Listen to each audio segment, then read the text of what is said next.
A young nurse is hired to care for a millionaire in a vegetative state. She faces disdain from the millionaire's current wife, but is determined to help.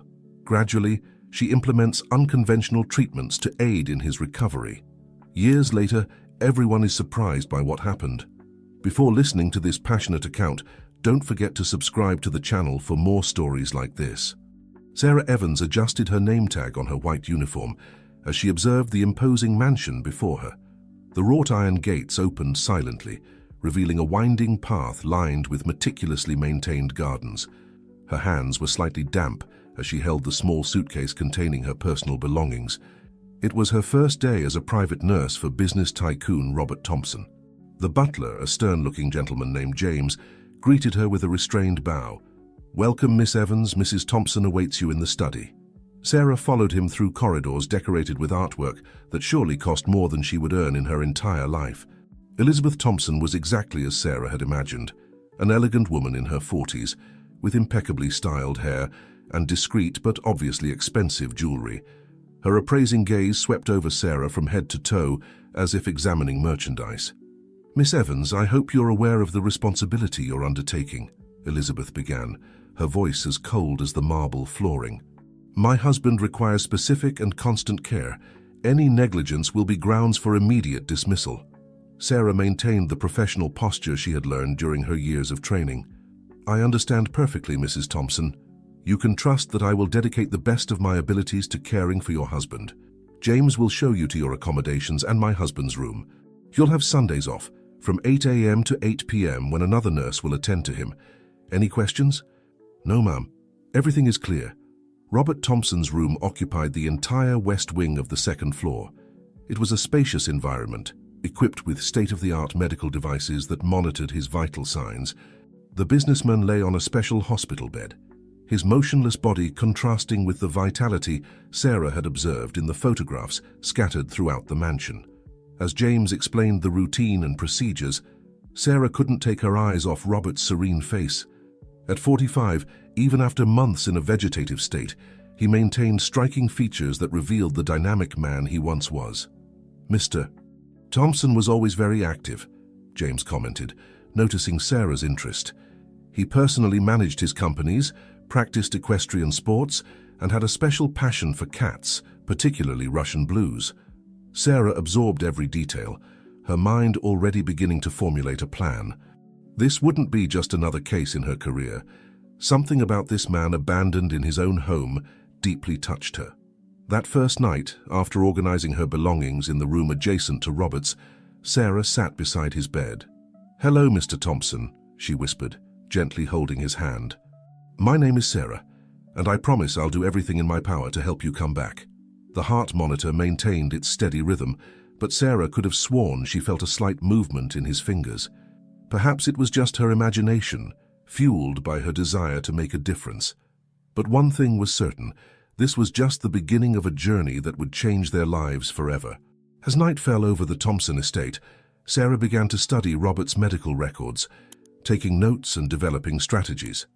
Her experience in neurological rehabilitation would be crucial, but something told her she would need to go beyond conventional protocols to reach this man lost in his own silence. The clock was nearing midnight when she finally prepared for bed. Through her room's window, the full moon illuminated the mansion's gardens, creating mysterious shadows among the century-old trees. Sarah fell asleep with the certainty that her life had changed irrevocably the moment she crossed those iron gates. The next morning, Sarah started her routine at 6 o'clock. While performing basic procedures on Robert, she carefully observed every detail of the room. The walls, though elegantly decorated, had an antiseptic and impersonal air that bothered her. On the shelves, dusty equestrian trophies and photographs told the story of a dynamic life now on pause. "Good morning, Mr. Thompson," she said, opening the curtains to let in the sunlight. "It's a beautiful day out there, perfect for us to start our work together." While checking his vital signs, Sarah softly hummed a melody. It was a habit she had developed over the years, believing that music had a special power to connect with patients. She was concentrated on her notes when Elizabeth entered the room, her high heels echoing on the marble floor. "I see you've already started your work," Elizabeth observed, keeping her distance from the bed. "I need to inform you that I have a business trip next week. I'll be gone for 15 days. Sarah noticed that Elizabeth didn't even glance at her husband. I understand, Mrs. Thompson. You can rest assured I'll take good care of him. Excellent. James will remain at the mansion for any needs. Elizabeth spun on her heels and left, leaving behind only the aroma of her French perfume. As soon as she was alone with Robert again, Sarah began to implement her plan. First, she reorganized the room, moving the bed closer to the window so he could feel more natural light. Then she brought some of the most significant photographs closer, creating a more welcoming environment. You know, Mr. Thompson, I read in your medical records that you loved classical music, she commented as she worked. How about some Mozart to start the day? She connected her cell phone to a portable speaker, and soon the soft notes of Piano Concerto No. 21 filled the room. Sarah carefully observed the heart monitor, noticing a subtle change in rhythm. During the afternoon, while performing passive physiotherapy exercises, Sarah began to tell stories about her own life.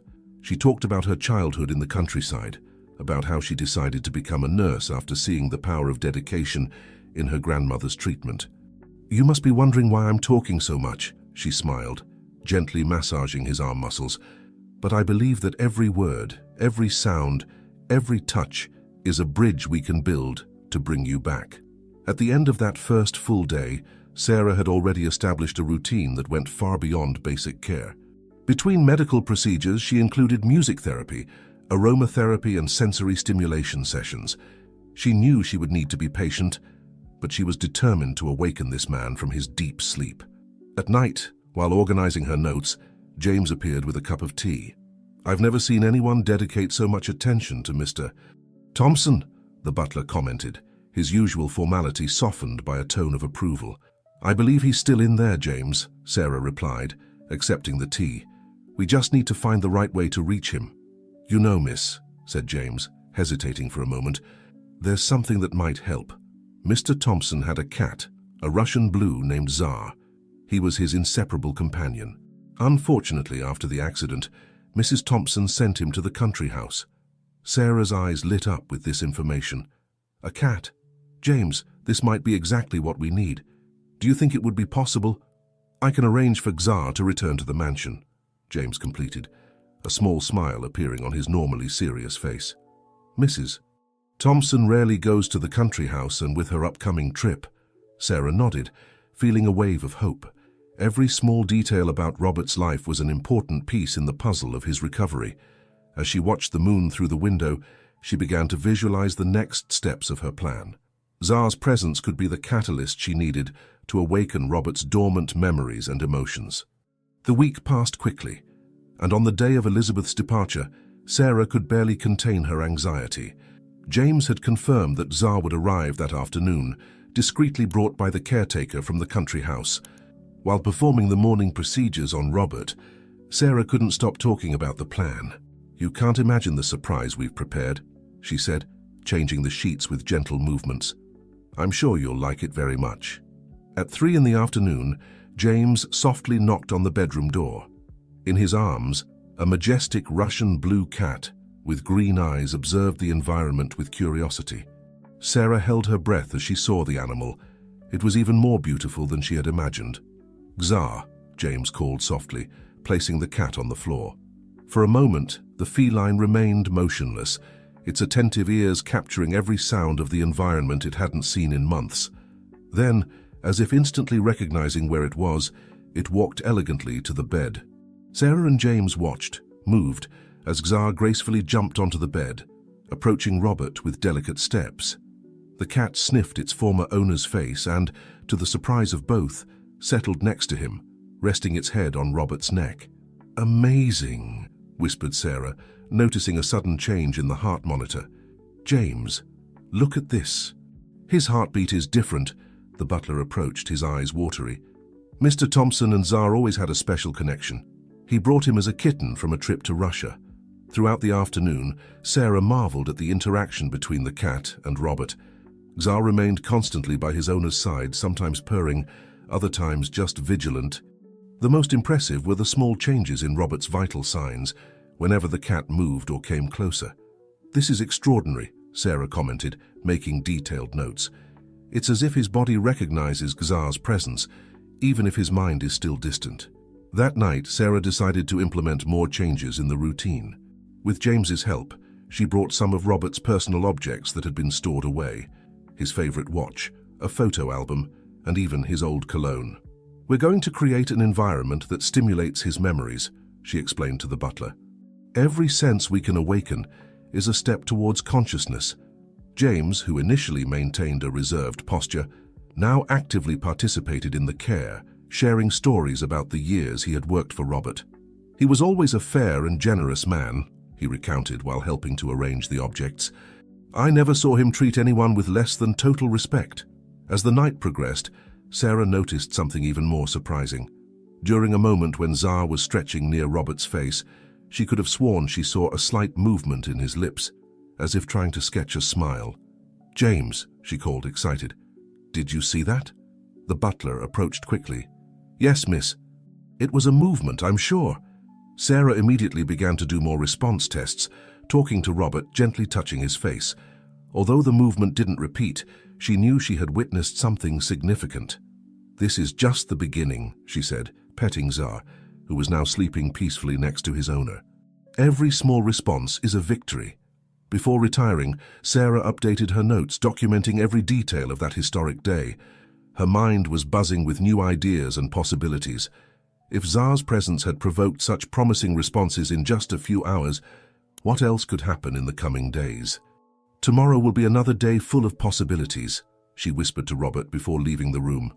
Zar briefly raised its head, blinked at her with its mysterious green eyes, and snuggled back against its owner. That night, for the first time since she had arrived at the mansion, Sarah slept with a smile on her face.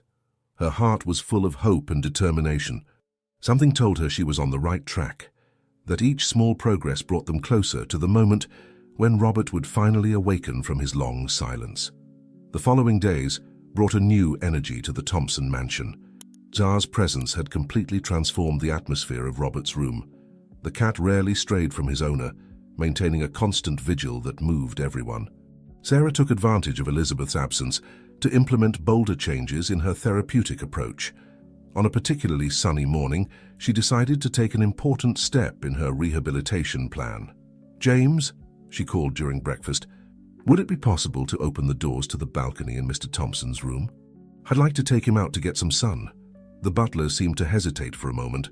"The doors have been locked since the accident, but I have the keys, of course." With the help of 2 nurses who came regularly to assist with more complex movements, Sarah coordinated Robert's transfer to a special wheelchair. Zar watched everything attentively, following each movement like a dedicated guardian. "Ready, Mr. Thompson," said Sarah, adjusting the sunscreen on his face. "It's time to feel the morning breeze again." When the balcony doors opened, the scent of roses from the garden invaded the room.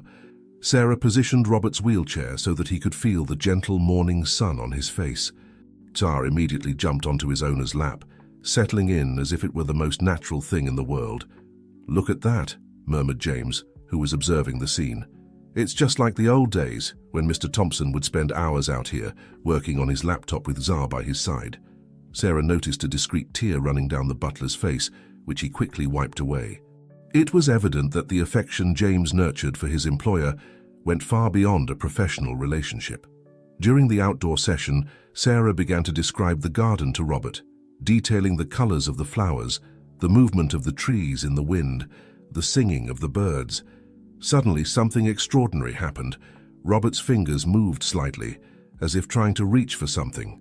"James," exclaimed Sarah, her voice trembling with emotion, "did you see? It was a voluntary movement." The butler approached quickly, his eyes wide with surprise. Yes, I saw it clearly."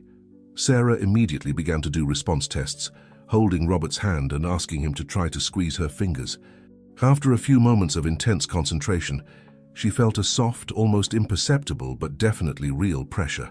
"That's it, Mr. Thompson," she encouraged, struggling to keep her voice steady despite the emotion. "You're doing it. Keep trying." That afternoon marked the beginning of a new phase in the treatment. Sarah established a routine that included regular periods on the balcony, always accompanied by Zar. She also started bringing familiar objects to the sessions: old company documents, equestrian magazines, travel photographs. Every stimulus is important, she explained to James as they organized the material. We need to awaken not just his body, but also his memories, his emotions. At night, while making her daily notes, Sarah allowed herself to dream of the possibilities that were opening up. The movement of Robert's fingers hadn't been a coincidence. It was a clear sign that his consciousness was fighting to return. Tomorrow we'll try something new, she said to Zar, who had become her confidant during the long nights of vigil. How about we bring some music from the piano in the living room? James told me that your owner loved listening to concerts. The cat blinked slowly as if approving the idea and snuggled back next to Robert. Sarah observed the two for a moment, feeling an inexplicable wave of affection warm her chest. There was something special happening in this mansion, something that went beyond the professional relationship between nurse and patient. Before retiring, Sarah opened the curtains so that the moonlight gently illuminated the room. The silver reflection played with Zar's bluish fur, creating an almost magical scene. It was as if the universe was conspiring to bring Robert back, one small miracle at a time. "Good night, gentlemen," she whispered, carefully closing the door. In the hallway, she found James, who seemed to have aged 10 years in the last few months, but now displayed a renewed gleam in his eyes. "Miss Sarah," he called, "I want you to know that in all these years of service, I've never seen anyone dedicate themselves so much to Mr. Thompson's well-being. Thank you." The next morning, Sarah woke up determined to execute her new plan. With James's help, she organized the transfer of the digital piano from the music room to Robert's bedroom. The instrument, although smaller than the grand piano in the main hall, had a crystalline sound and could be easily controlled. "Mr. Thompson used to hire pianists to play at his parties," James commented as they adjusted the equipment. "He had a refined taste for classical music, especially Chopin." Sarah had extensively researched music therapy in cases like Robert's. "Music has the power to reach areas of the brain that other forms of stimulation can't," she explained, connecting her tablet to the digital piano, especially music that has emotional significance for the patient. She started with Chopin's Nocturne Op. 9, No. 2, one of Robert's favorites, according to James. Charles, who was watching everything from his usual post next to his owner, perked up his ears with interest when the first notes filled the room. It was then that something extraordinary happened. As the music flowed softly, a solitary tear rolled down Robert's face. Sarah, who was closely monitoring his reactions, felt her heart race. "James!" she called in a low but urgent voice. "Look!" The butler approached, bringing his hand to his mouth to contain his own emotion. "My God, he's crying!" Sarah gently took a handkerchief and wiped Robert's tear, noticing that his vital signs had changed significantly. "This is incredible," she murmured. "It's a clear emotional response. He's hearing us, he's feeling." Encouraged by this response, Sarah expanded the musical repertoire throughout the day. She alternated between classical pieces and recordings of concerts Robert had attended, always carefully observing his reactions. During a particularly emotional passage of a Beethoven sonata, Robert's fingers moved again, this time with more force than on the balcony. Sarah immediately held his hand, feeling a more defined pressure than in previous attempts. "Keep going, Mr. Thompson," she encouraged, her voice soft but firm. "You're doing it. Squeeze my hand again." To her surprise and emotion, Robert responded with another squeeze stronger than the previous one. Jar, as if sensing the importance of the moment, began to purr louder, rubbing his head against his owner's arm. James, who had become a constant presence during these sessions, couldn't contain his tears. "In all these months," he said, his voice choked with emotion, "I've never seen him respond like this to anything." Sarah spent the rest of the day alternating between different musical stimuli and movement exercises with Robert's hands.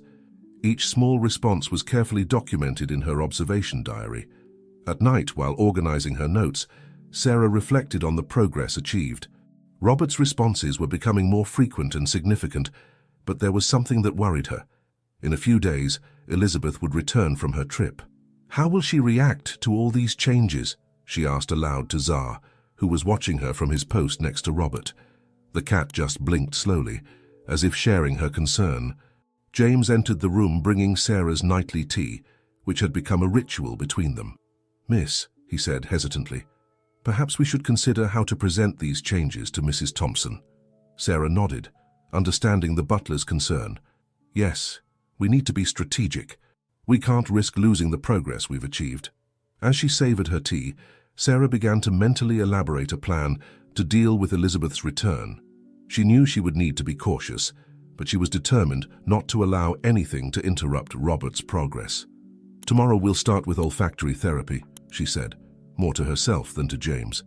"I brought some essential oils that can stimulate old memories, and then who knows, we might try something even bolder." The butler raised an eyebrow, curious. "Bolder?" Sarah smiled, her eyes shining with determination. "I was thinking about his horses. James, does the equestrian center where he used to ride still exist?" The next morning, Sarah began her aromatherapy session with Robert. She had researched extensively about the power of smell in awakening deep memories and prepared a careful selection of significant fragrances for her patient. "Let's start with something familiar," she said, opening a bottle containing Robert's favorite cologne, the one he used daily before the accident. James had found an unopened bottle in his closet. As she brought the aroma close to Robert's nose, the reaction was instantaneous. His breathing changed rhythm, and his fingers, which now moved more frequently, made a slight grasping movement. "Impressive," murmured James, who was observing everything from the door. "It was the cologne I would give him every morning after his bath." Sarah continued with her session, gradually introducing other aromas: leather essence, reminiscent of his riding boots, cedarwood, like that of his office, and even the scent of roses from the garden, freshly picked that morning. Char, who never strayed far, watched everything with his attentive green eyes, occasionally sniffing the bottles with feline curiosity. The cat had become a precious ally in the therapy, reacting remarkably whenever Robert showed any response. During the session with the rose aroma, something extraordinary happened. Robert's lips moved slightly, as if trying to form words. Sarah approached immediately, her heart racing with the possibility of a significant breakthrough. "Mr. Thompson?" she called softly. "Are you trying to tell us something?" The movement repeated, more distinctly this time, though still without sound. James, who had quickly approached, was pale with emotion. "Keep trying, sir," the butler encouraged, his voice trembling slightly. "We're all here with you." Sarah began to ask simple questions, asking Robert to try to respond with lip movements. After several attempts, they managed to identify what seemed to be a yes when she asked if he could smell the roses. "This is extraordinary," exclaimed Sarah, barely containing her excitement. "It's the first clear attempt at verbal communication we've had." The session continued for a few more hours, with Sarah alternating between different aromas and stimuli. Each small response was carefully documented in her diary, along with the changes in vital signs. In the afternoon, while Robert rested, Sarah and James gathered in the library to discuss the next steps. The butler had brought some old photo albums showing Robert at different moments in his life. "Look at this photo." James pointed to an image where Robert was riding a majestic black horse. "It was taken the day he won his first equestrian championship. I've never seen him so happy." Sarah studied the photograph carefully. Robert's smile was radiant, his eyes shining with a vitality that painfully contrasted with his current state. In the background of the image, you could see the facilities of the equestrian club. "James," she said, an idea beginning to form in her mind, "how long do we have until Mrs. Thompson returns?" "We still have 5 days, miss." "And the equestrian club? Is it far from here?" The butler immediately understood where she was going. "About 20 minutes by car. But Miss Sarah, transporting Mr. Thompson would be very risky." "Not necessarily," she argued, her eyes shining with determination. "I have experience in transporting patients in similar conditions. With the proper equipment and an appropriate ambulance, we could take him to feel the club's environment, the aromas, the sounds." James seemed torn between concern and hope. "Mrs. Thompson would never approve. That's why we need to do this before she returns," Sarah completed. "James, you saw the progress he made today. Imagine the impact that a visit to the place where he was happiest could have." The butler remained silent for a few moments, weighing the implications. Finally, he nodded slightly. "I'll make some calls. I still maintain contact with the club manager." Sarah smiled, feeling that familiar wave of hope grow in her chest.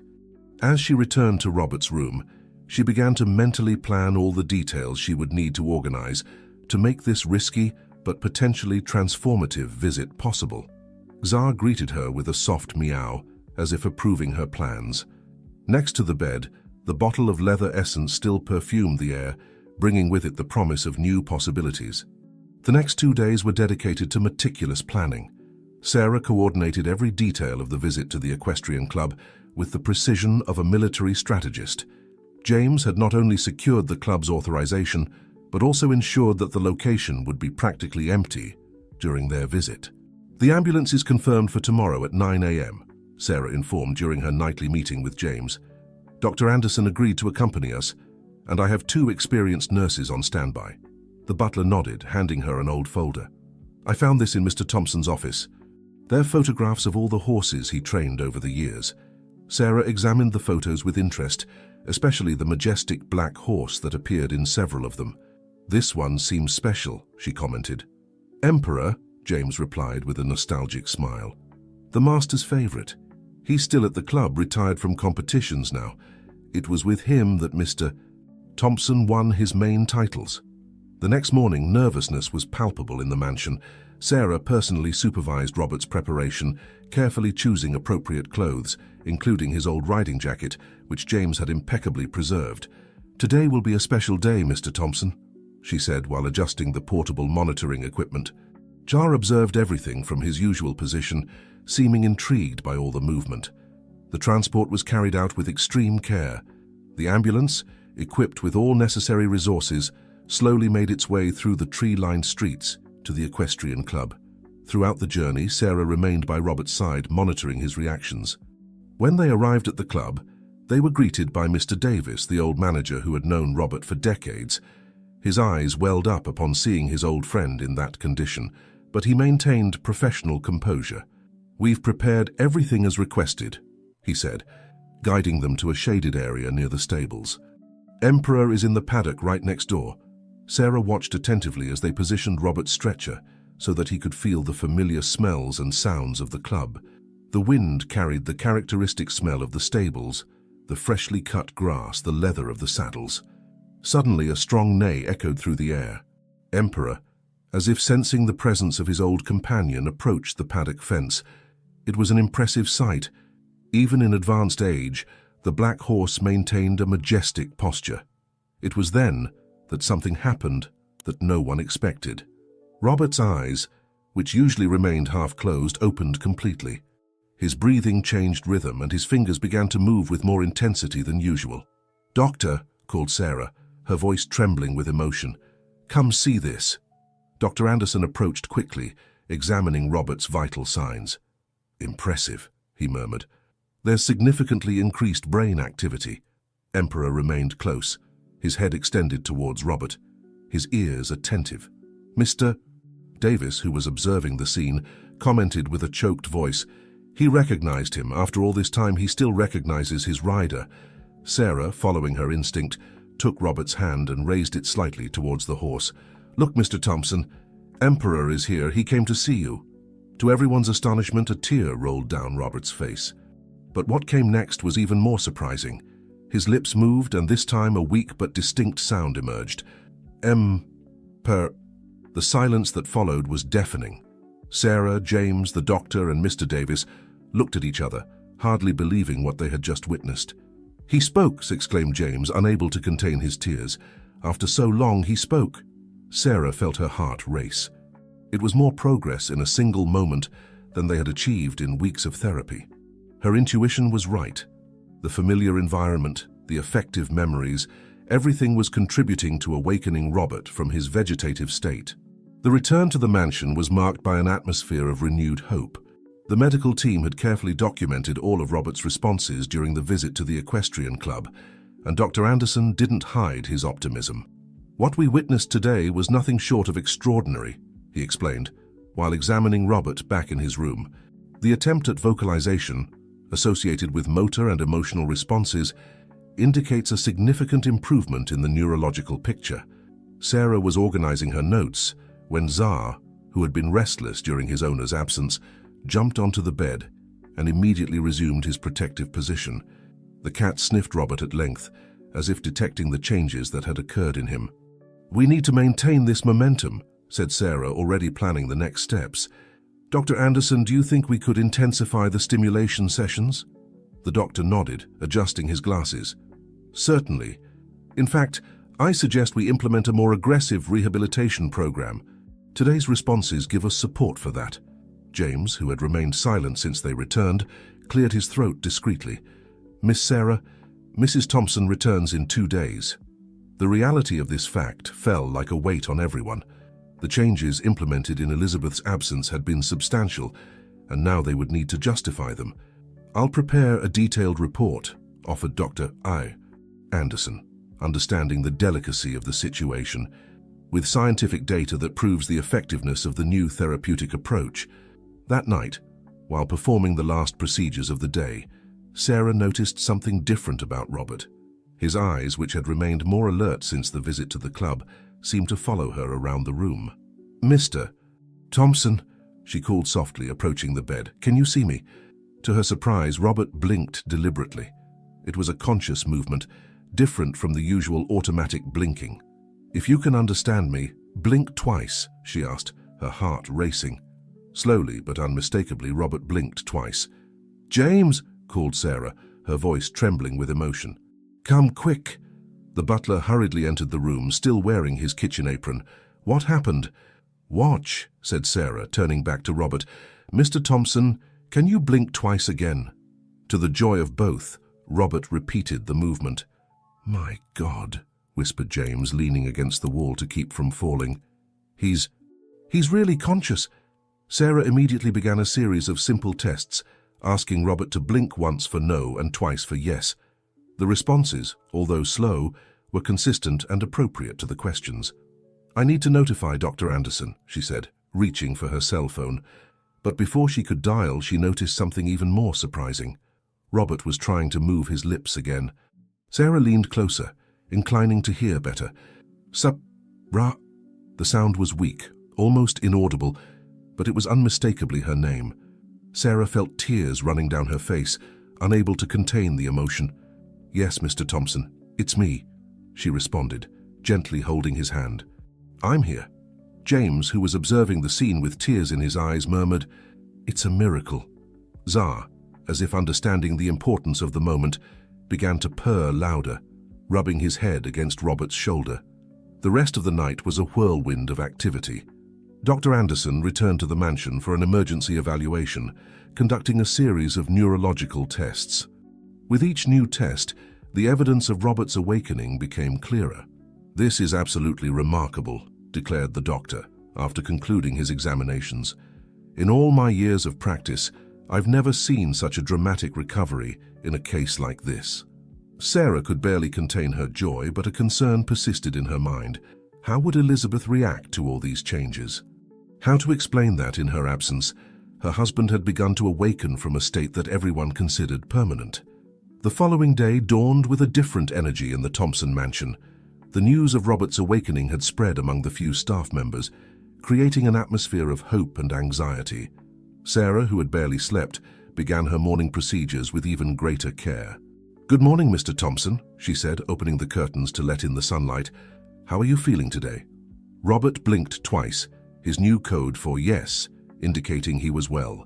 His eyes, now more alert, followed Sarah around the room with an intensity that wasn't present days before. James entered, bringing a tray with Sarah's breakfast. "Miss, I just received a call from Mrs. Thompson. She has moved up her return and will arrive this afternoon." The news fell like a bomb. Sarah and James exchanged worried looks. They had planned to have one more day to prepare everything, to organize how they would present the changes to Elizabeth. "We need to act quickly," said Sarah, her mind already working on a plan. "James, can you call an emergency meeting with Dr. Anderson? We need to be all aligned when she arrives." The rest of the morning was a whirlwind of activities. Dr. Anderson arrived hurriedly, bringing with him a detailed report on Robert's progress. Together, they rehearsed how they would approach Elizabeth, preparing for all possible reactions. "Remember," warned the doctor, "despite the incredible progress, Mr. Thompson still has a long way to go. We need to be cautious not to create unrealistic expectations." At 2 p.m., the sound of a car at the mansion's entrance announced Elizabeth's arrival. Sarah felt her heart race. Beside her, Robert seemed agitated, as if he could sense the tension in the air. Elizabeth entered the room like a hurricane, her expression a mixture of surprise and irritation at seeing the reception committee. "What's going on here?" she demanded, her eyes quickly scanning the scene. It was then that she noticed. Robert, who would normally be motionless in his bed, had his eyes open and fixed on her. For a moment, Elizabeth seemed to lose her breath. "Robert," she called, approaching hesitantly. To everyone's amazement, Robert moved his lips, emitting a weak but recognizable sound. Liza. "Beth." The silence that followed was deafening. Elizabeth stood motionless, her face a mask of shock. Then, slowly, she turned to Sarah and Dr. Anderson, her voice trembling slightly. "Can someone explain to me what's happening?" Dr. Anderson stepped forward, assuming his professional role. "Mrs. Thompson, during your absence, we implemented some new therapeutic approaches that resulted in significant progress in your husband's condition." Sarah carefully observed Elizabeth's reaction. The woman who had always seemed so cold and distant now showed a vulnerability that Sarah had never seen before. "Progress?" repeated Elizabeth, her voice barely above a whisper. "But all the doctors said it was impossible." "Medicine doesn't always have all the answers," Sarah gently intervened. "Mr. Thompson has shown incredible willpower." Elizabeth moved closer to the bed, her eyes fixed on Robert. Can you hear me?" she asked, her voice breaking slightly. Robert blinked twice, the code that Sarah had taught him. Elizabeth brought her hand to her mouth, stifling a sob. How did this happen?" she asked, turning to Sarah. Her tone was no longer accusatory, but one of pure perplexity. Sarah began to carefully explain the changes implemented: the music therapy, aromatherapy, the visit to the equestrian club. With each new piece of information, Elizabeth's eyes widened more. "You took him outside the mansion?" she exclaimed, a touch of her old severity returning. "Without my authorization." "It was a medical decision, Mrs. Thompson," Dr. Anderson quickly intervened. "The results speak for themselves. Your husband is responding, he's communicating." Elizabeth seemed to be struggling internally, torn between joy at Robert's progress and frustration at having been left out of such important decisions. I need a moment," she finally said, hurriedly leaving the room. Sarah exchanged worried looks with James and Dr. Anderson. Elizabeth's reaction was understandable, but it made it clear that the coming days would be challenging. How to balance Robert's progress with his wife's expectations and fears. Meanwhile, Czar, who had observed the entire scene from his post on the bed, approached Robert, purring softly as if to comfort him. Sarah couldn't help but notice how the cat seemed more in tune with his owner's emotions than his own wife. The days following Elizabeth's return were tense at the Thompson mansion. The carefully established routine by Sarah was suddenly interrupted by constant interventions and questioning from Robert's wife. "Why does he need to listen to classical music all day?" Elizabeth demanded one morning. "And this cat. It shouldn't be on a patient's bed." Sarah took a deep breath, seeking patience. "Mrs. Thompson, music therapy has proven extremely beneficial for your husband's recovery. As for Czar, his presence has a notable calming effect on Robert." Elizabeth frowned, clearly uncomfortable with the changes. "And these sessions on the balcony, is it safe to expose him like that?" Dr. Anderson, who now visited the mansion daily, frequently intervened. "Mrs. Thompson, I can assure you that all procedures have been carefully evaluated and approved.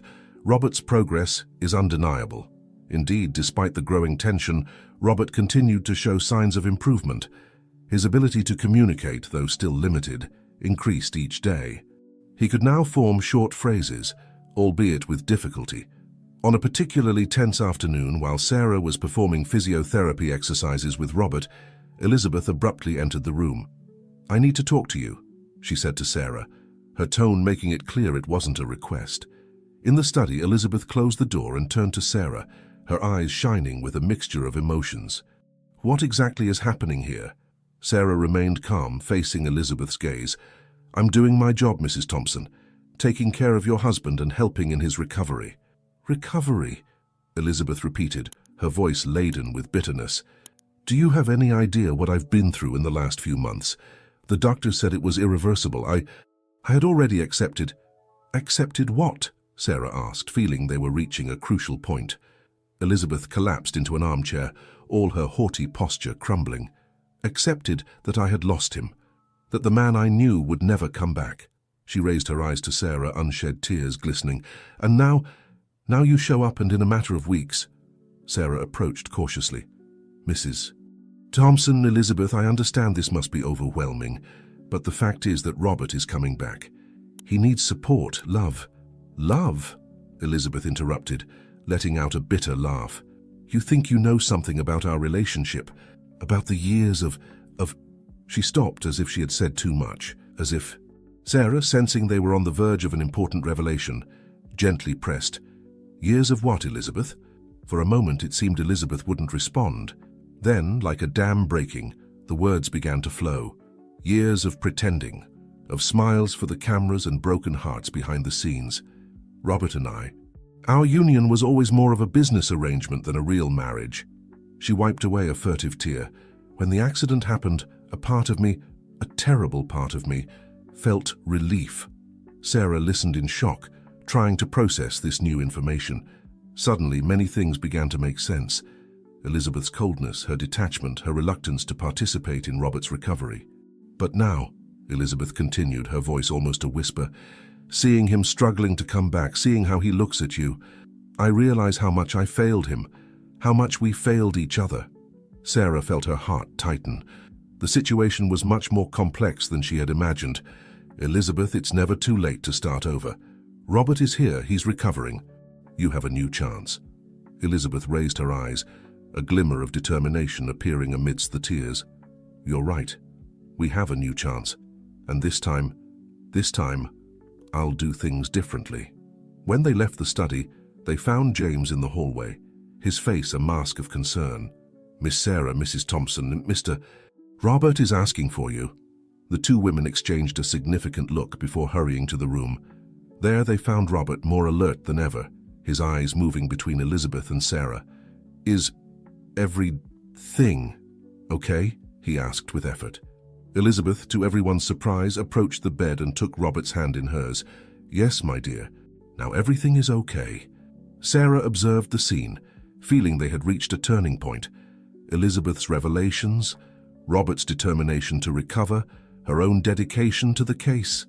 Everything intertwined in a complex web of emotions and possibilities. Meanwhile, Tsar, always attentive, settled between Robert and Elizabeth as if sealing a new alliance. The future was still uncertain, but for the first time since she had arrived at this mansion, Sarah felt they were all rowing in the same direction. The weeks that followed brought a palpable change in the atmosphere of the Thompson mansion. Elizabeth's revelation had been a turning point, not only in her relationship with Robert, but also in her attitude towards the treatment. Sarah observed with a mixture of relief and fascination how Elizabeth gradually became more involved in Robert's recovery process. The woman who previously seemed so distant now spent hours by her husband's bedside, reading to him, sharing memories of times past. Remember that trip to Greece, Robert? Sarah overheard Elizabeth say one afternoon, her voice carrying a tenderness that previously seemed impossible. That's where you taught me to appreciate red wine. Who would have thought that years later we'd be here, rediscovering each other? Robert, whose speech abilities improved each day, responded with a weak but genuine smile. I remember. You hated wine. Sarah couldn't help but smile hearing the exchange. It was as if the couple was trying to rebuild a long-abandoned bridge, piece by piece, memory by memory. Robert's physical progress was also notable. With the help of a team of physiotherapists, he was beginning to regain some movement in his arms and legs. Each small achievement, holding a spoon, moving a toe, was celebrated as a great victory. One afternoon during a physiotherapy session, Robert surprised everyone by managing to sit up in bed without help, even if only for a few seconds. Elizabeth, who was watching the session, couldn't contain her tears. You did it, my love, she exclaimed, running to embrace him. It was the first time Sarah had heard her use a term of endearment with Robert. Dr. Anderson, who closely monitored each stage of the treatment, didn't hide his enthusiasm. What we're seeing here is nothing short of extraordinary, he declared during a meeting with the team. The combination of medical care, alternative therapies, and, I dare say, the power of affection is producing results that defy all expectations. However, not everything was smooth sailing. There were difficult days, moments of frustration and discouragement. Robert sometimes became irritated with his limitations, and Elizabeth occasionally relapsed into old patterns of detachment. In these moments, it was Sarah who needed to keep everyone focused and motivated. "Remember where we started," she would say, her voice firm but gentle. "Every small step is a victory. We can't give up now." One night, as Sarah was making her final notes for the day, Elizabeth sought her out in the office. Her face was serious, but there was a softness in her eyes that Sarah had never seen before. "Sarah," she began hesitantly, I wanted to thank you, not just for what you've done for Robert, but for opening my eyes, for giving me a second chance with my husband." Sarah felt a lump in her throat. "Elizabeth, you don't need to thank me. I'm just doing my job." "No," Elizabeth insisted, shaking her head. "It's more than that, and we both know it. You brought life back to this house. You gave us hope when everyone else had given up." The two women looked at each other for a long moment, a silent understanding passing between them. Sarah realized that at some point in this journey, Elizabeth had ceased to be just the patient's wife and had become an ally, perhaps even a friend. That night, as she retired, Sarah reflected on how far they had come. The mansion that once seemed like a mausoleum now pulsed with life and possibilities. Robert, whom everyone had given up for lost, was bravely fighting to return to the world.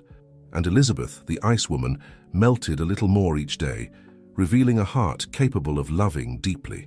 As sleep enveloped her, Sarah couldn't help but think that perhaps the true miracle wasn't just Robert's physical recovery, but the emotional healing that was happening to all of them. Autumn arrived at the Thompson mansion, painting the gardens with golden and red hues. With the change of seasons came a new phase in Robert's recovery and in the dynamics of the house. On a cool October morning, Sarah entered Robert's room to find him already awake. Sitting up in bed with the help of pillows, Czar snuggled at his side. The progress was visible not only in his more upright posture, but also in the liveliness of his eyes. "Good morning, Sarah," he said, his voice still a bit hoarse but much clearer than weeks ago.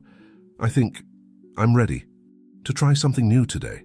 Sarah smiled, feeling the familiar warmth of pride and hope that accompanied each of Robert's new achievements. "Great. What do you have in mind?" "I want to go outside, feel the sun." The idea of Robert leaving the room for the first time in over a year was both exciting and challenging. Sarah immediately began planning logistics with James and the nursing team. When Elizabeth arrived later that morning, dressed elegantly for a business meeting, Sarah updated her on Robert's desire. "He wants to go to the garden," Elizabeth repeated, her eyes widening in surprise, and Sarah noticed a touch of apprehension. "Is it safe?" "With the proper precautions, yes," Sarah assured.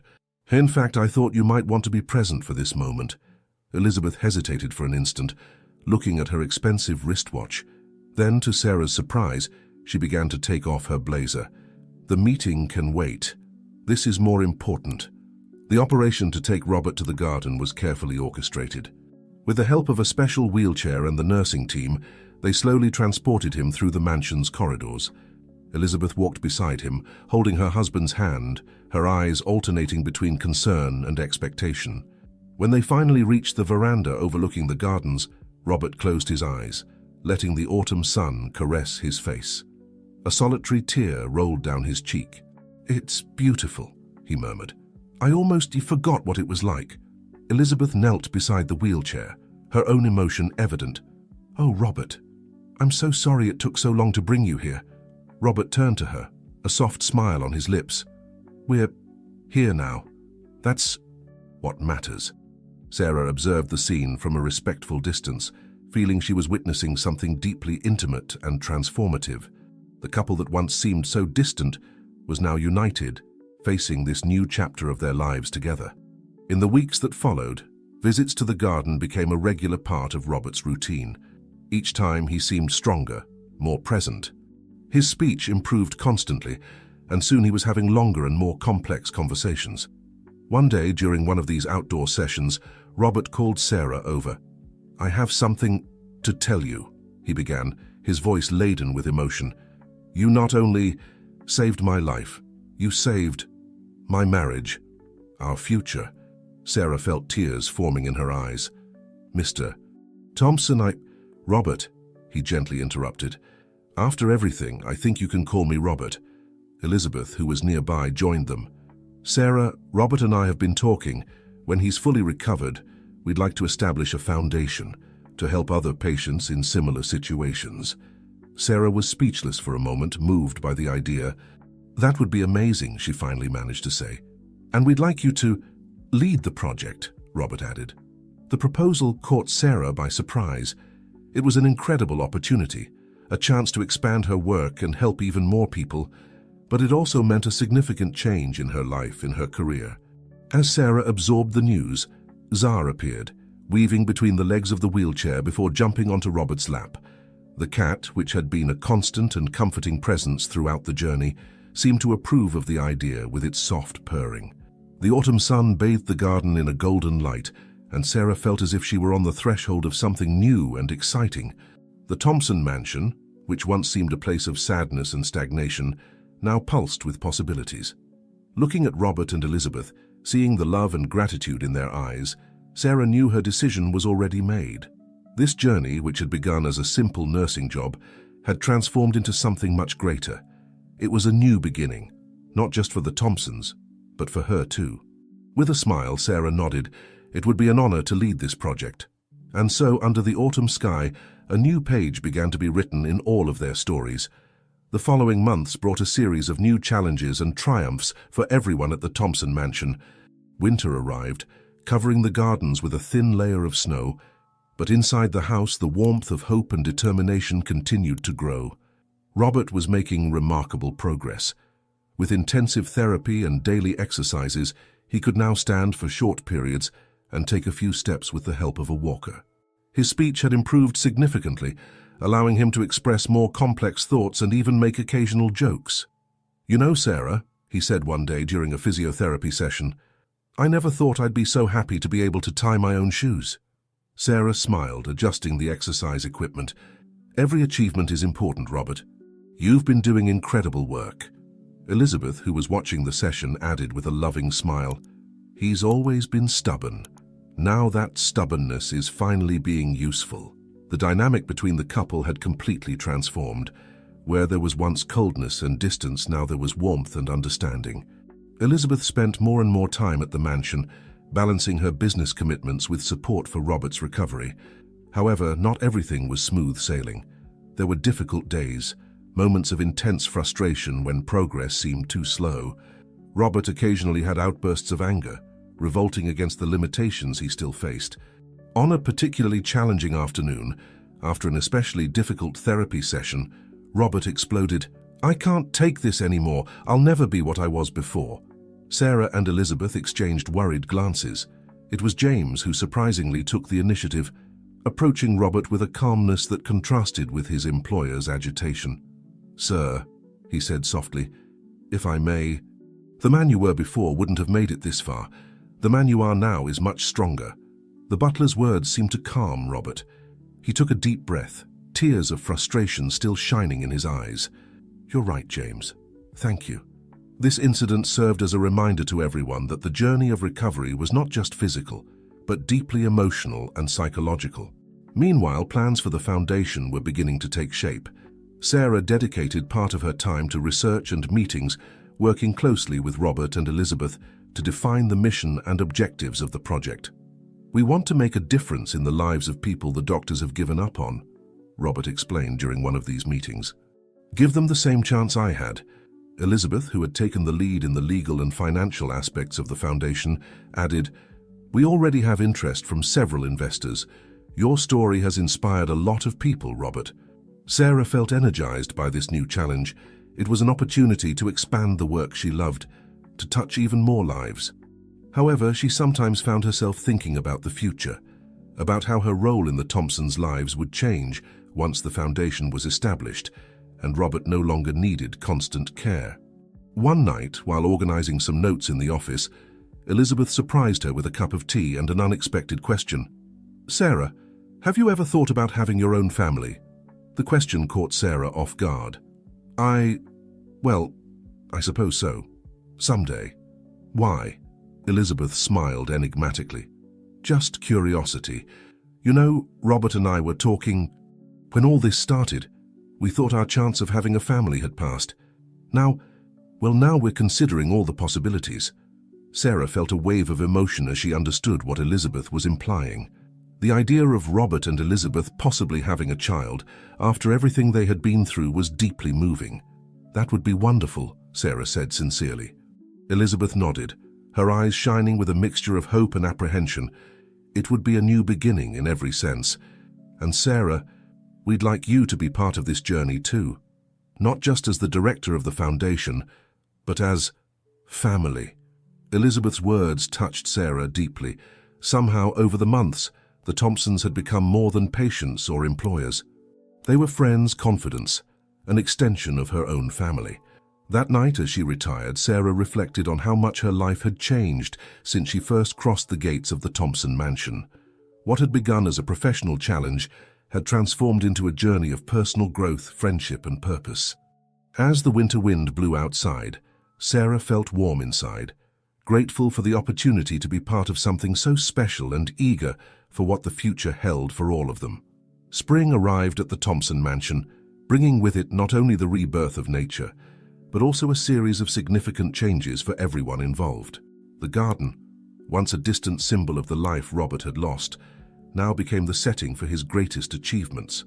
On a sunny April morning, Sarah arrived at the mansion to find unusual excitement. James greeted her with a barely contained smile, something rare for the always composed butler. "Miss Sarah, I'm glad you're here," he said, his voice trembling slightly with emotion. "The master has a surprise for all of us." Intrigued, Sarah followed James to the back garden. There, to her astonishment, she saw Robert standing, supported by a walker, but clearly bearing his own weight. Elizabeth was by his side, her eyes watery, a protective hand on her husband's back. "Sarah," Robert called, his face lit up with a triumphant smile. "Watch this." With fierce determination in his eyes, Robert began to move. Step by step, slow but steady, he crossed the small stone path. Elizabeth followed him closely, ready to support him if necessary. But Robert didn't falter. When he reached the end of the path where Sarah stood in shock, Robert opened his arms. "I did it," he said, his voice choked with emotion. Sarah couldn't hold back tears as she hugged her patient, her friend. "Robert, this is incredible. You walked." "He's been practicing in secret," Elizabeth revealed, wiping her own eyes. "He wanted to surprise us all." The rest of the day was pure celebration. The news spread quickly, and soon the mansion was full of people, doctors, therapists, close friends, all wanting to witness the miracle for themselves. Dr. Anderson, upon seeing Robert walking, shook his head in admiration. "In all my years of medicine, I've never seen anything like this. You've defied all odds, Robert." In the evening, when the excitement died down, Sarah found Robert and Elizabeth sitting on the veranda watching the sunset. Zara, faithful as ever, was curled up in Robert's lap. "Sarah," Robert called when he saw her approach. "Come, join us, we have news to share." As she sat with them, Sarah noticed a special glow in the couple's eyes. Elizabeth was the first to speak. "Sarah, remember that conversation we had about family?" Sarah nodded, her heart racing with anticipation. "Well," Elizabeth continued, her voice trembling slightly with emotion, "we're pregnant." The news hit Sarah like a wave of pure joy. "Oh my God, that's wonderful, congratulations." Robert smiled, squeezing Elizabeth's hand. "It's still early, of course, but we wanted you to be the first to know. After all, without you, none of this would be possible." Sarah felt tears welling up in her eyes. The journey they had taken together, from that first day when she arrived at the mansion, seemed to culminate in this moment of pure happiness. "There's one more thing," Elizabeth added, exchanging a complicit look with Robert. "We'd like to invite you to be the baby's godmother." Sarah was speechless for a moment, overwhelmed by emotion. I'd be honored," she finally managed to say. As the sun set on the horizon, painting the sky with shades of pink and orange, the four, counting Zara, remained on the veranda talking about the future. They spoke about the foundation, which was about to be officially launched, about plans for the baby's room, about the endless possibilities that lay before them. Sarah reflected on how life could change in unexpected ways. She had arrived at that mansion as a nurse, hired to care for a patient in a vegetative state. Now she was about to become the godmother of that same patient's child, director of a foundation, and an integral part of a family she had learned to love. When night finally fell, bringing with it a cool spring breeze, Sarah said goodbye to the couple with a full heart. As she walked to her car, she paused for a moment to look back at the mansion. The lights on in the windows seemed to blink at her, like earthly stars full of promises. The future, which once seemed so bleak and uncertain, now shone with infinite possibilities. And Sarah knew that no matter what came, they would face it together, as a family. A year passed since that night on the veranda when Robert and Elizabeth announced the pregnancy. The Thompson mansion, once a place of silence and melancholy, now overflowed with life and joy. It was a sunny Sunday morning, and the property was decorated for a special occasion. Colorful balloons danced in the gentle breeze, and banners with "Welcome Emma" were hung at the main entrance. Sarah arrived early, carrying a large teddy bear and a bouquet of flowers. James welcomed her with a warm smile, something that had become much more common in the past year. "Welcome, Miss Sarah," he said, taking the gifts. "The family is in the back garden." Upon reaching the garden, Sarah was greeted by a scene that warmed her heart. Robert, now walking with just a cane for support, was playing with Emma, his 3-month-old daughter. The baby, with curious eyes and rosy cheeks, laughed as her father made funny faces. Elizabeth, sitting in a lounge chair nearby, observed the scene with a radiant smile. When she saw Sarah, she stood up to hug her. "Sarah, I'm so glad you're here. Emma was waiting for her godmother." Sarah approached the father and daughter, her heart overflowing with love for little Emma. "Hello, Princess," she said, taking the baby in her arms. Emma immediately grabbed a lock of Sarah's hair, letting out a joyful gurgle. "She's already showing the same determination as her father," Elizabeth joked. Robert laughed, leaning on his cane. "And her mother's beauty," he added, exchanging a loving look with Elizabeth. Gradually, other guests began to arrive. They were close friends, members of the medical team who had followed Robert's recovery, and some of the first beneficiaries of the Thompson Foundation for Neurological Rehabilitation. Dr. Anderson, now a senior consultant for the foundation, approached Sarah with a proud smile. "Who would have thought, huh? From a hopeless case to this," he said, gesturing to the happy scene around them. Sarah nodded, moved. "Sometimes all we need is someone who believes in us." Emma's welcome party was more than just a celebration of her birth. It was a celebration of life, of perseverance, and of the transformative power of love and dedication. During the afternoon, Robert asked for everyone's attention for a special toast. With Emma in his arms and Elizabeth by his side, he began, "2 years ago I was lost in darkness, with no hope of return. Today I'm here, surrounded by friends and family, holding my daughter in my arms." His voice trembled slightly with emotion. "This miracle wouldn't be possible without the unconditional love of my wife Elizabeth, the tireless dedication of our dear Sarah, and the support of each one of you." He paused, looking directly at Sarah. "Sarah, you not only brought me back to life, but you gave us a new chance to be a family. The foundation we created together is already changing lives, giving hope where there was none before. There aren't enough words to express our gratitude." Sarah felt tears running down her cheeks, overwhelmed by the emotion of the moment. Elizabeth took the floor next. "The journey wasn't easy, but it taught us the true meaning of love, perseverance, and family. Emma," she smiled at her daughter, "you were born into a home full of love and miracles. May your life be as blessed as ours has been." As the guests applauded and raised their glasses, Sarah reflected on the incredible journey that had brought them here.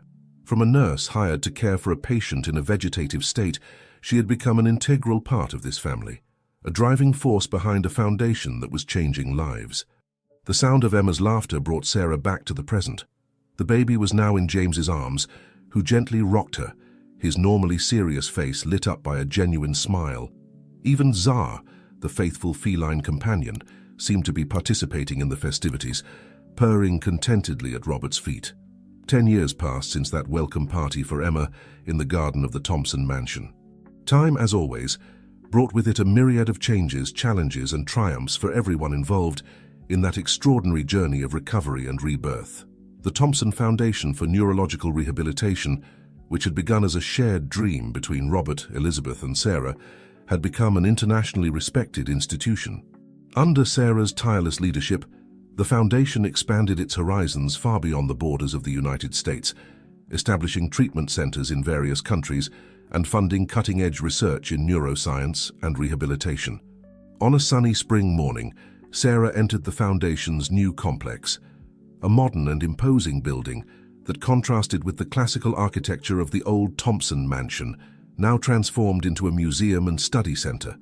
The main lobby boasted a huge photograph of Robert, taken on the day he took his first steps after the accident. Below, a golden plaque read, "Believe in the impossible." "Good morning, Dr. Sarah," greeted the receptionist with a warm smile. Even after all these years, Sarah was still surprised to be called Doctor. The honorary title had been conferred on her by Harvard University in recognition of her pioneering work at the foundation. As she walked through the corridors, Sarah observed the frantic movement of doctors, therapists, and patients. Each face, each story present, there was a living testimony to the legacy they had built. In her office, Sarah found a pile of correspondence and reports awaiting her attention. Among them, a cream envelope stood out. As she opened it, a smile lit up her face. It was an invitation to Emma's 10th birthday party.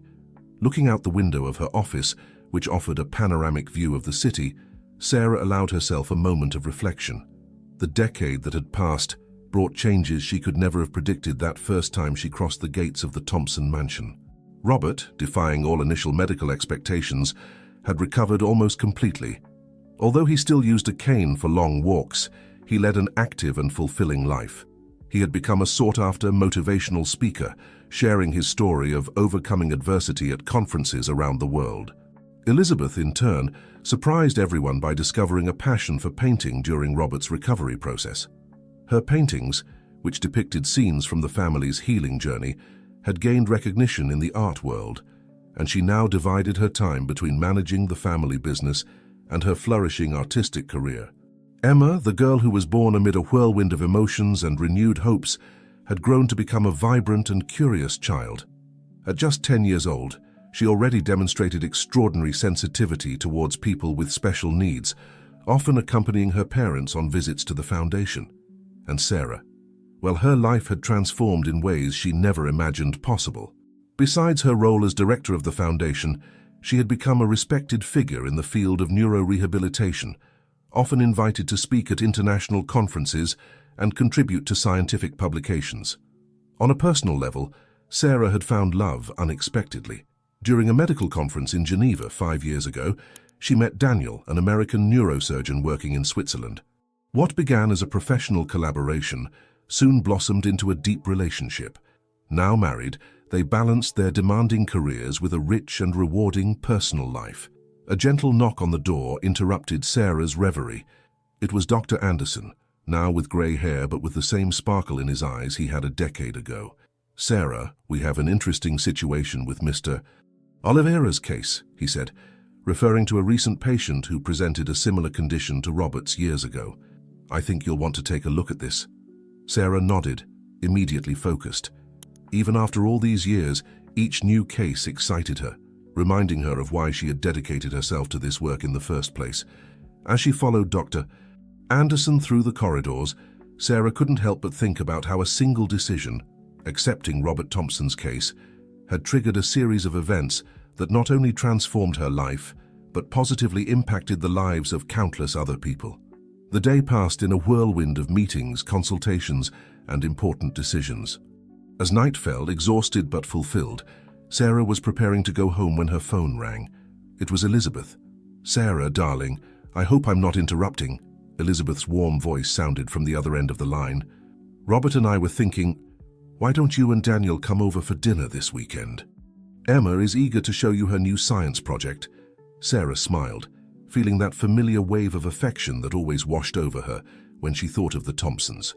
"Of course, we'd love to. I'll confirm with Daniel, but I'm sure he'll love the idea." After hanging up, Sarah picked up her bag and took one last look at her office before leaving. Her eyes fell on a framed photograph on her desk. In it, Robert, Elizabeth, Emma, Daniel, and herself smiled at a picnic in the mansion's garden. It was an image of pure happiness, tangible proof that miracles happen, sometimes in the most unexpected ways. As she walked to the parking lot, Sarah reflected on the incredible path life had carved for her. From a young nurse determined to make a difference, she had become part of an extraordinary family, leader of a revolutionary foundation, and a respected voice in the field of neurorehabilitation. The night sky of Boston shone with millions of lights, each representing a life, a story. Sarah knew that, thanks to the work they had initiated, many of these stories now contained chapters of hope and overcoming that previously seemed impossible. As she drove home, eager to share the day's events with Daniel, Sarah felt a deep gratitude. The journey hadn't been easy. There had been moments of doubt and seemingly insurmountable challenges. But each obstacle overcome, each life touched, each smile regained, made it all infinitely worthwhile. And so, under the starry sky of a vibrant Boston full of possibilities, Sarah knew that this story, the story of Robert, of Elizabeth, of Emma, and yes, her own story, would continue to inspire and transform lives for many generations to come. 25 years had passed since that fateful day when Sarah crossed the gates of the Thompson mansion for the first time. Time, relentless in its march, brought with it not only the inevitable physical changes, but also a wealth of experiences, achievements, and inevitably, farewells. The Thompson Foundation for Neurological Rehabilitation, once an ambitious dream born out of adversity, was now a world-renowned institution. Its corridors, once silent and laden with apprehension, now echoed with the sound of laughter, animated conversations, and above all, hope. On a golden autumn afternoon, Sarah, now with her hair sprinkled with grey but with the same lively eyes as always, walked slowly through the Foundation's gardens. The place, a harmonious fusion between the old Thompson mansion and modern research and treatment buildings, was a living testimony to the extraordinary journey they had travelled. Her steps led her to a wooden bench under a leafy tree. There, as so many times before, she found Robert. The years had been kind to him, granting him an aura of wisdom and serenity that only experience can bring. "Ah, Sarah," he exclaimed, his face lighting up with a warm smile. "I was just thinking about you." Sarah sat down beside him, feeling the familiar comfort of being in the presence of someone who was more than a friend. He was family. "How was the board meeting?" she asked, noticing the glimmer of excitement in Robert's eyes. "Incredible," he replied, his enthusiasm palpable. "The new research project on neural regeneration was unanimously approved. Elizabeth will be ecstatic when she finds out. She's already planning a series of paintings inspired by the theme." Sarah smiled, remembering how Elizabeth had flourished as an artist over the years, her works becoming not only acclaimed in the art world, but also a source of inspiration for recovering patients. "And Emma?" Sarah inquired, her heart warming at the thought of her goddaughter, now a 35-year-old woman.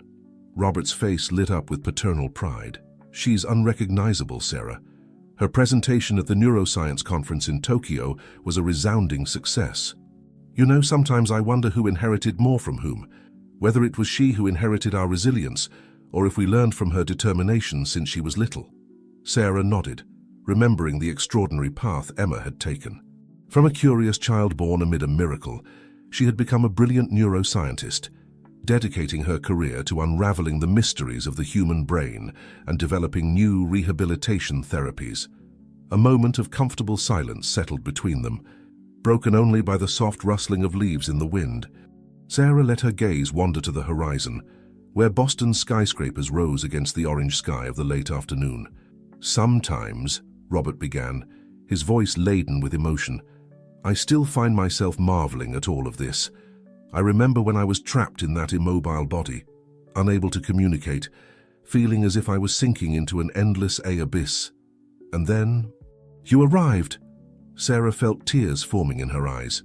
Even after so many years, the memory of those first days still deeply moved her. "You brought light to our darkness, Sarah," Robert continued. "Not just for me, but for Elizabeth, for our family, and now for thousands of people around the world. This place," he gestured to the buildings around them, "is as much your legacy as it is ours." Sarah discreetly wiped away a tear. "It's been quite a journey, hasn't it?" she said, her voice choked with emotion. Robert nodded, taking Sarah's hand in his. "And it's not over yet. Every new life we touch, every advance we make is a continuation of this story we started together so many years ago." At that moment, as if orchestrated by fate, They saw Elizabeth approaching along the stone path. Even at 70, she walked with a grace and elegance that the years had not diminished. In her arms, she carried a large photo album. "Here you are," she exclaimed, joining them on the bench. "I was going through some old things and found this. I thought you'd like to take a look." Together, the three of them pored over the album, each page a window into the past. There were photos of Robert in his wheelchair, Czar faithfully by his side. Images of Elizabeth painting her first picture, her face concentrated and hands stained with paint. Emma taking her first steps, holding Sarah and Robert's hands. The inauguration of the foundation, with an emotional crowd applauding. Each photograph told a story of overcoming, of love, of hope reborn, of... Sarah found herself transported back in time, reliving each crucial moment of that extraordinary journey. "Look at us," Elizabeth laughed, pointing to a photo of the trio on the mansion's veranda, taken shortly after Emma's birth. Who would have thought that those three scared and hopeful people would become... well, us? Robert and Sarah laughed along, the joy of the present moment mixing with the nostalgia of the past. "You know," Sarah said after a moment, "in all these years, with all the advances we've made, all the lives we've transformed, I've never forgotten that first lesson I learned from you." "And what was that?" Robert asked, curious. "That love, perseverance, and faith in the impossible can move mountains," Sarah replied, her voice filled with conviction. "That even in the most desperate situations, there's always room for a miracle." Elizabeth took Sarah's free hand, forming a circle among the three. "And that family isn't defined by blood but by love and shared journey," she added softly. As the sun set on the horizon, painting the sky with shades of pink and gold, the three remained there, united by bonds stronger than time or adversity could break. Each of them had been transformed by that unlikely journey that began a quarter-century ago. Robert, the man who had defied all medical probabilities, was now a beacon of hope for countless others. Elizabeth, who had once hidden behind a facade of coldness, had discovered within herself an inexhaustible source of love and creativity. And Sarah, the young nurse who had dared to believe in the impossible, had become the architect of a revolution in how the world viewed and treated neurological rehabilitation. As they sat there, hands clasped and hearts full, they knew that their story was far from over.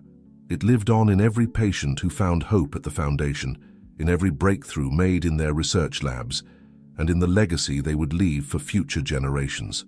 The Thompson Foundation for Neurological Rehabilitation stood as a testament to what can be achieved when hope, science, and unwavering determination come together.